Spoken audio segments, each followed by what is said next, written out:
If hell had a waiting room, it would be inside the Alabama Department of Corrections. Every day, men are stabbed, overdosed, or beaten to death. Sometimes by guards, sometimes by each other, often by the system itself. In a state where prisons are packed to double capacity, survival isn't about serving your time, it's about staying alive long enough to see the next sunrise. This is the truth about Alabama's prisons, where punishment never ends, and survival is a daily fight. A state of crisis. The deadliest prisons in America. Deep in the American South, beyond the pine forests and rusting highways, lies one of the most violent prison systems in the developed world. The Alabama Department of Corrections, ADOC, a network of aging, overcrowded, and crumbling facilities that the U.S. Department of Justice itself has called a constitutional crisis. To the outside world, these are just prisons, concrete buildings filled with criminals who made bad choices. But inside, there's something far darker. Inside, the walls breathe fear. And for the men trapped within them, every day is a game of chance, where the stakes are life and death. Let's start with the numbers. As of 2023, Alabama's prisons were designed to hold about 9,000 inmates. Instead, they hold more than 20,000. That's over 220% of capacity, one of the highest overcrowding rates in the United States. Every inch of space is taken. Cells meant for two hold four. Men sleep on the floors, under bunks, in hallways. There's no privacy, no quiet, just the constant noise of metal, heat, and desperation. In these conditions, tension isn't just common, it's guaranteed. When you put too many desperate people into too small a space, without hope, protection, or structure, violence isn't a risk. It's a certainty.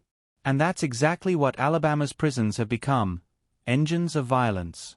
In 2022 alone, 266 prisoners died inside Alabama's state-run facilities. That's the highest number in state history. And that's not counting the countless stabbings, overdoses, and assaults that never make it to the headlines. Even the Justice Department was forced to act. After years of investigations, it concluded that Alabama's men's prisons were so violent, unsanitary, and ungovernable that they violate the U.S. Constitution. In a 2019 report, federal investigators described scenes of chaos. Men bleeding out in unguarded dorms. Bodies left for hours before being discovered. Inmates forced to sleep beside the dead because there weren't enough officers to remove them.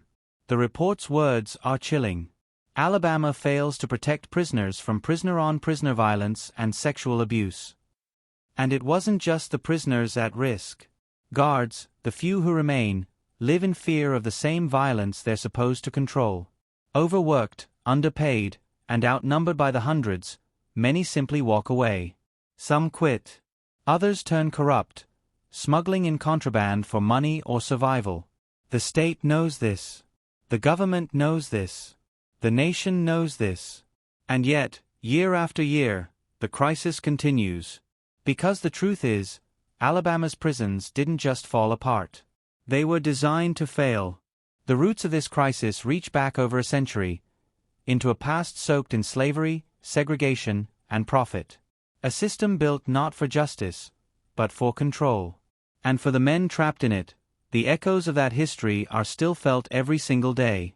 But before we go back in time, you need to understand what life inside really looks like, right now. Because what's happening in these prisons today isn't a story of reform or rehabilitation. It's a story of survival, a raw, daily fight to stay alive in a place where no one is safe, not even the guards. The view from inside. At St. Clair Correctional Facility, one of the most violent prisons in America, inmates say they sleep with shoes on, just in case they have to run during the night. Weapons are easy to find. A toothbrush, a scrap of metal, a piece of broken glass, anything can become a blade. Cell phones are everywhere, smuggled in through staff, visitors, or drones. They're lifelines for inmates, and evidence of a system that's lost control. Through them, the world has seen what the state tried to hide. Raw videos of stabbings, riots, and the screams of dying men. One video, leaked from inside Donaldson Correctional Facility in 2022, shows a blood-soaked dorm floor. Dozens of inmates stand around as one man lies motionless. You can hear someone say, he's gone. No guards appear in the footage. No medical team. Just silence, and the hum of the fluorescent lights. For the men who live there, this isn't shocking. It's routine. Because inside Alabama's prisons, violence isn't the exception, it's the environment. A cycle of fear. Former inmates describe life inside as a constant state of alert. You never turn your back. You never show weakness. You never sleep too deeply. A man named Tony, who served 5 years in Limestone Correctional Facility, told reporters, "You live on edge every second. You don't even breathe easy. You don't think about time, you think about survival." Tony witnessed 3 stabbings during his sentence. One happened 5 feet from his bed. The victim didn't die instantly, but the officers didn't arrive until it was too late. He bled out, Tony said. They didn't even come for 10 minutes. In Alabama, that's not a failure of response. That's standard procedure. Because when there are only a handful of guards overseeing hundreds of inmates, there's no way to stop the violence. The state admits it's short by over 2,000 correctional officers. That means entire sections of prisons are left unmonitored for hours, sometimes days. And in that vacuum, gangs rule. It's survival of the most ruthless. The strong prey on the weak. Drugs, phones, and extortion replace law and order. And the system, overwhelmed and indifferent, lets it happen. The unwritten rules. In Alabama's prisons, there are no official rules that matter, only the ones written in fear. Who controls the phone? Who controls the drugs? Who decides who eats and who gets beaten? Inside, it's not the guards who hold power. It's the inmates who have the most connections, the most influence, or the least to lose. As one former inmate said, "The guards don't run this place. The gangs do." And yet, despite decades of warnings, lawsuits, and media coverage, little has changed. Because the problem isn't just the violence. It's the system that allows it to exist, and the history that built it that way. Before we talk about the future, we have to confront the past. A past Alabama would rather the world forget. A past where prisons weren't just places of punishment. They were plantations reborn. Born in chains.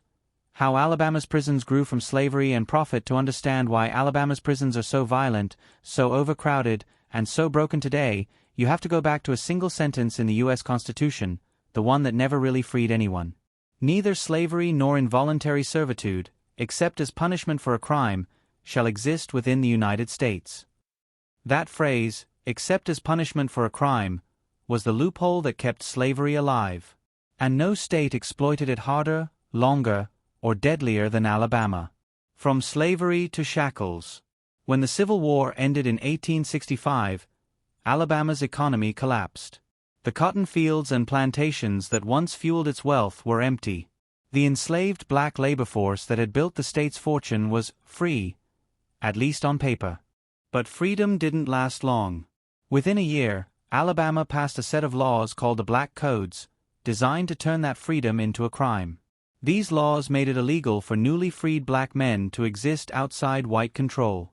You could be arrested for vagrancy, for not having proof of employment, or even for speaking loudly in public. The goal wasn't justice, it was re-enslavement through another name, convict leasing. The birth of convict leasing. By the 1870s, Alabama found its new economy, renting prisoners to private companies. Under this system, men, mostly black, were arrested for petty or fabricated crimes, then leased out to coal mines, railroads, and plantations. The state made money from every lease. The companies got cheap, disposable labor. And the prisoners? They got chains, whips, and death. In some mines, 40% of the prisoners died each year. There were no wages, no medical care, no mercy. If a man collapsed from exhaustion, he was beaten. If he died, his body was replaced by another convict from the local jail. A state report from 1875 described the reality bluntly. The convicts are worked in a manner that would shock humanity. They are starved, beaten, and exposed to the elements. Between 1875 and 1900, more than 90% of Alabama's least convicts were black. Freedom had become a technicality, one that vanished as soon as a sheriff decided it should. The business of human suffering. Convict leasing became Alabama's most profitable industry. By 1890, 1/3 of the entire state budget came from leasing prisoners. The system made millions for politicians, judges, and businessmen, a web of corruption that stretched from the State House to the mines. Companies like Tennessee Coal, Iron and Railroad, later part of U.S. Steel, built their empires on forced prison labor. In 1 year alone, the company paid Alabama over $160,000, worth millions today, to rent hundreds of black prisoners, most convicted of vagrancy. In the official records, these men were called state property. In the mines, they were treated worse than animals. Former prisoners who survived told stories of men chained together, whipped until their backs split open, and left in tunnels for days without light. Many never came out, and when they died, their bodies were buried in unmarked graves near the work sites, some of which are still being discovered today. A Birmingham journalist who investigated the mines in 1883 wrote, "These men are slaves in all but name. The whip cracks as it did before the war, and the graveyards are full of their bones." The convict leasing legacy. Convict leasing officially ended in Alabama in 1928, making it the last state in the nation to abolish it. But the mentality behind it never disappeared. Instead of leasing inmates to companies, Alabama began using them for state-run prison farms, massive agricultural operations where prisoners grew crops, raised livestock, and built their own prisons. The most notorious was Atmore Prison Farm, later renamed Holman Correctional Facility, a name that would come to symbolize horror decades later. At Atmore, inmates labored under armed guards on horseback, working the fields from dawn until dusk. Whippings were replaced by beatings. Plantations were replaced by fences. But the system, control through labor and fear, remained exactly the same. A state report from 1943 described the setup proudly. "Our prison farms operate efficiently, providing food and goods for the state at minimal cost." But what that report didn't say was who paid the real cost. The prisoners, many of them black, still trapped in a cycle of exploitation that looked suspiciously like slavery. Chain gangs and cruelty. By the 1950s, Alabama had revived another relic of the past: the chain gang. Prisoners were chained together by the ankles, marched down highways, and forced to work roadside construction in blistering heat. To the outside world, it was punishment. To Alabama politicians, it was politics, a symbol of being tough on crime. One former inmate recalled, "They'd make us sing while we worked. They said it made the people driving by feel safer." The practice officially ended in 1995, after national outrage and lawsuits, but the philosophy behind it still lives on in Alabama's approach to punishment: humiliation, degradation, and control through fear. The modern plantation. Today, the echoes of convict leasing and chain gangs are still alive inside Alabama's prisons. Inmates are forced to work for pennies an hour, making furniture, cleaning offices, and maintaining prison grounds. Refusing to work can result in solitary confinement or losing what little privileges they have. At the same time, Alabama's prison industries continue to profit, producing goods sold to state agencies, schools, and even private contractors. The labor is still cheap. The cycle is still profitable. And the state still benefits from keeping people behind bars. That's why overcrowding and harsh sentencing aren't accidents. They're the system working exactly as designed. Alabama doesn't have a broken prison system. It has a profitable one. As one former Department of Corrections official admitted anonymously, "If you fix the prisons, you lose the labor. If you lose the labor, you lose the money." The legacy that still bleeds. When you walk into Alabama's prisons today, Donaldson, St. Clair, Holman, you're walking through history. The walls are stained with the same ideology that once filled the fields and mines. The faces are the same too: overwhelmingly poor, overwhelmingly black, overwhelmingly forgotten. The violence, the neglect, the inhumanity, none of it is random. It's inherited. It's the child of a system that never stopped seeing human life as expendable. One historian put it best: The past didn't pass. It evolved. And in Alabama's prisons, that evolution has led to something terrifying, a place where history repeats itself every day, behind razor wire and concrete walls. Inside the chaos, life and death in Alabama's prisons. To step inside an Alabama prison is to step into another world, one that operates by its own rules, its own code, and its own brand of justice. It's a world the state built, the public forgot, and the inmates now control. Guards call it organized chaos. Inmates call it the jungle. The Department of Justice calls it unconstitutional. But those who've lived it have a simpler word: hell. Donaldson Correctional Facility, the house that fear built. It starts at Donaldson Correctional Facility, on the outskirts of Bessemer, Alabama, a concrete fortress meant to hold the state's most dangerous men. Built in the 1980s, it was designed for about 1,000 inmates. Today, it holds more than 2,400. The heat inside can reach 110 degrees in summer. The air is thick with sweat, mold, and the metallic scent of blood. There are too few guards, sometimes just 5 officers watching over more than 800 inmates. And when fights break out, which happens daily, they often don't respond until it's over. Surveillance cameras catch only fragments. Men sprinting across dorms with shanks, others ducking behind bunks. By the time help arrives, it's already too late. An inmate named Marcus, who served 10 years in Donaldson, told a reporter, "Every morning, you check to see if the guy in the bunk next to you is still breathing. That's how you start your day." He said the violence isn't random, it's routine. Everybody's got a knife. Everybody owes somebody. You either fight, or you pay. Inmates smuggle in drugs, phones, and weapons, often through corrupt staff.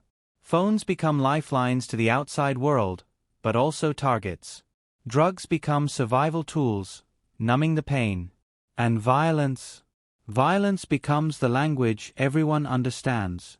The silent riots, St. Clair and Holman. Just an hour north, St. Clair Correctional Facility is even worse. Locals call it Murder Mountain. The name came from the bodies, dozens of them. Between 2015 and 2023, more than 40 men were killed inside its walls.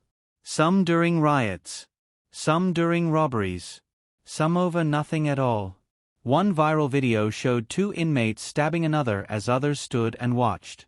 There were no guards in sight. No one intervened. The man died minutes later. A 2019 Department of Justice report called St. Clair an environment of constant, unchecked violence. Even the officers admit they've lost control. One former guard told AL.com, "We don't run this place. We just try not to die in it." Then there's Holman Correctional Facility, known among inmates as the Slaughterhouse. Holman holds Alabama's death row, and an atmosphere that feels like it's dying with it. Built for 500 inmates, it now houses over 1,000. The smell of sweat, smoke, and despair lingers like humidity. In 2020, Holman erupted in chaos. Inmates rioted, set fires, and took over sections of the facility. Videos filmed on contraband phones showed men waving knives, shouting, and lighting mattresses on fire. The prison's control room was breached. Officers fled. It was total collapse. Afterward, the Department of Corrections called it an isolated incident. But for those inside, it was just another night. When the system gives up. You might think that after all the violence, the state would act, hire more guards, fix the overcrowding, protect lives. But instead, Alabama doubled down. It announced plans to build new prisons, not fix the old ones. A $1.2 billion project, not for rehabilitation, not for reform, but for containment. More beds, more walls, more men locked away. A prison reform advocate named Carla Crowder said it best. Alabama doesn't want to fix the system. It just wants to build a newer version of the same nightmare. The truth is, the violence isn't a symptom, it's a structure. Overcrowding and neglect aren't accidents, they're policy. Because in Alabama, prison is punishment, not correction. It's pain, disguised as justice. Life on the edge. Inside, survival depends on adaptation. Inmates learn the rules fast: who to trust, who to avoid, when to speak, and when to disappear. Some turn to gangs for protection. Others hide in silence. Many turn to drugs, synthetic cannabinoids, meth, or crushed pills, anything to escape the reality around them. Overdoses are so common that other inmates sometimes carry the bodies to the door, banging on it until someone notices. The guards rarely rush. A letter smuggled out of Limestone Correctional Facility read, "When a man dies here, they wrap him in a sheet and carry him out like trash. We pray we ain't next." The toll beyond the walls. The tragedy doesn't stop at the gates. For every man who dies inside, there's a family outside. Mothers, daughters, sons, waiting for a phone call that never comes. One woman from Montgomery, whose son was killed at St. Clair, told ProPublica, "They told me he died of natural causes. But when I saw his body, his face was swollen and his ribs were broken. What's natural about that?" Another mother said she learned of her son's death from Facebook before the state ever called. These stories aren't rare. They're normal. In Alabama, death isn't an event, it's a routine. The federal lawsuit. In 2020, the U.S. Department of Justice sued the state of Alabama, accusing it of violating the Eighth Amendment, which protects against cruel and unusual punishment. The lawsuit cited years of evidence. Overcrowding at over 200% capacity. Rampant sexual assaults. Dozens of inmate murders. Corruption and drug trafficking by staff. And still, 5 years later, nothing fundamental has changed. The violence continues. The bodies pile up. And the state keeps collecting paychecks from federal funding and inmate labor. As one federal investigator said, "It's not just a failure of policy, it's a failure of humanity. A system without hope. For many inside, there is no hope of change, only survival. Programs for education or rehabilitation are nearly non-existent. Medical care is scarce. Mental health support is almost mythical." One inmate wrote in a letter to his family, "They don't care if we die here. Some days, I think they want us to." Another man, sentenced to 10 years for theft, didn't make it past his third.